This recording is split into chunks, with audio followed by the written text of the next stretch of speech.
começo com o professor Lacerda. Primeira questão, Lacerda, é o seguinte: foi uma surpresa para você a adoção dessas tarifas e da forma como elas foram adotadas?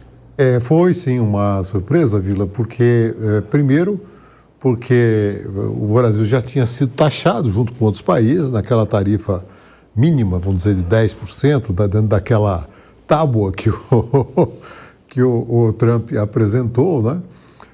E depois a justificativa, né? A justificativa ali feita sem a menor... Provavelmente ele não ouviu seus assessores técnicos, porque ele cita dados equivocados. Por exemplo, o Brasil tem déficit comercial com os Estados Unidos. E lá ele diz o contrário, que os Estados Unidos teria déficit com o Brasil. Mistura uma série de fatores econômicos e políticos, né? Econômicos com dados errados, alguns nem sempre de forma explícita, apenas mencionada, mas há certamente o problema das big techs, né? Que é de alto interesse dos Estados Unidos, que está lá delineado, e uma desinformação enorme sobre as instituições brasileiras, né? Do ponto de vista político, ele também desconhece e imputa ao problema Jair Bolsonaro uma acusação de corrupção que não está em jogo, né? Pelo menos não é o foco principal.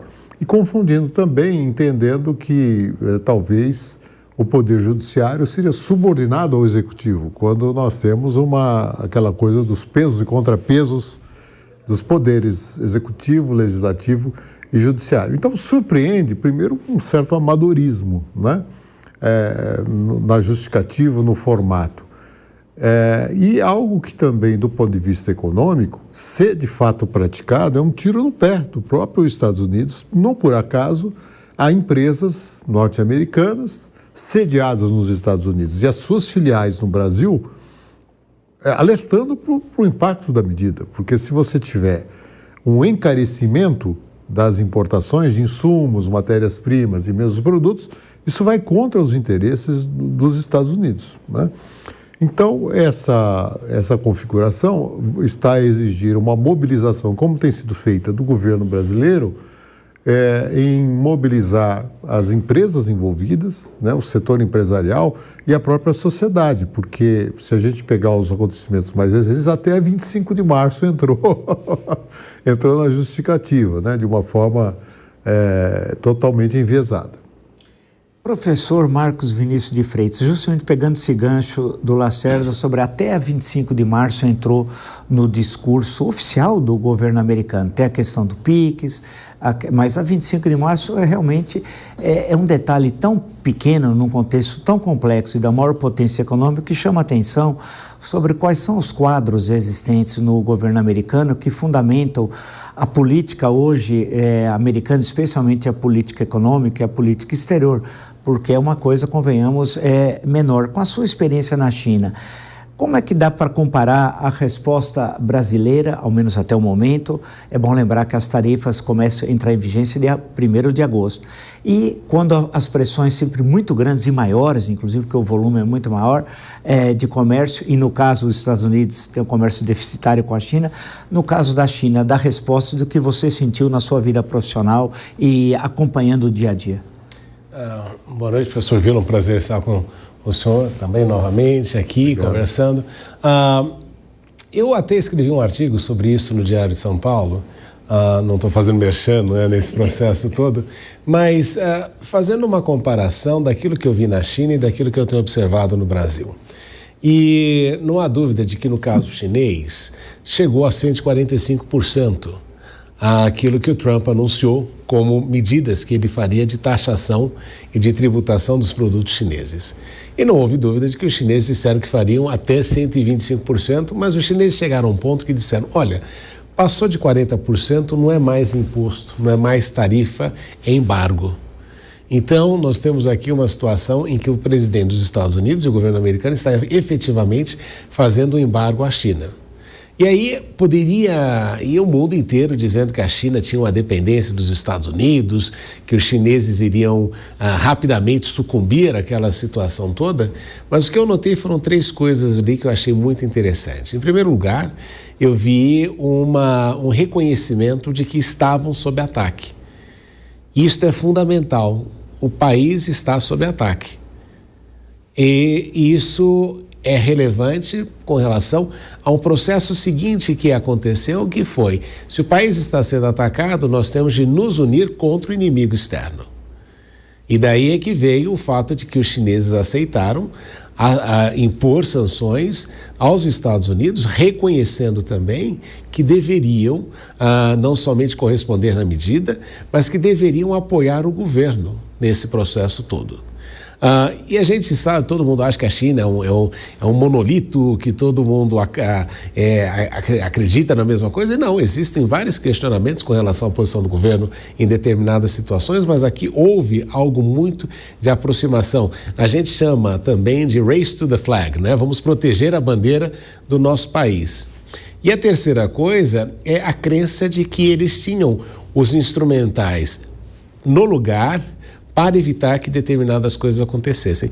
Coisa que o Brasil, infelizmente, não tem, porque nós entramos no campo de batalha completamente desprotegidos. Os chineses podem viver sem WhatsApp, os chineses podem viver sem Instagram, os chineses podem viver sem o GPS, não é? Coisas que o governo americano administra, alguns através de suas empresas, mas o GPS, por exemplo, é uma tecnologia militar, administrada pelos militares. Então, os chineses entendem que para entrar numa briga grande, você tem que fazer a lição de casa para esse processo. E aí eu comparo também com uma coisa que aconteceu no Irã, que mesmo atacado por Israel, a despeito de todas as coisas que nós observamos no governo de Teherã, a população ainda assim foi e protegeu e se juntou ao redor do seu líder, no sentido de entender que estavam sob ataque. No Brasil, diferentemente, nós começamos a ver aqui uma série de opiniões. E eu sempre comentei outro dia com um amigo meu, dizendo o seguinte: o próprio introito da carta, quando fala ali de Bolsonaro, aplica aquele princípio de dividir para conquistar. Ou seja, quando ele colocou ali a semente Bolsonaro dentro da carta, ele praticamente conta somente com a polarização do país, que está completamente dividido. E aí você vê que, ao invés de nós nos juntarmos contra o inimigo externo que está atacando, a posição brasileira foi de cada um por si nesse processo todo. Então, isso é muito problemático no processo de construção de uma nação, quando você não consegue encontrar elementos que unifiquem. Nós tivemos o problema da Covid, não é que o senhor lembrou na conversa que nós tivemos anteriormente, mas esta falta de compreensão de que o Brasil está sendo atacado neste processo todo é muito grave.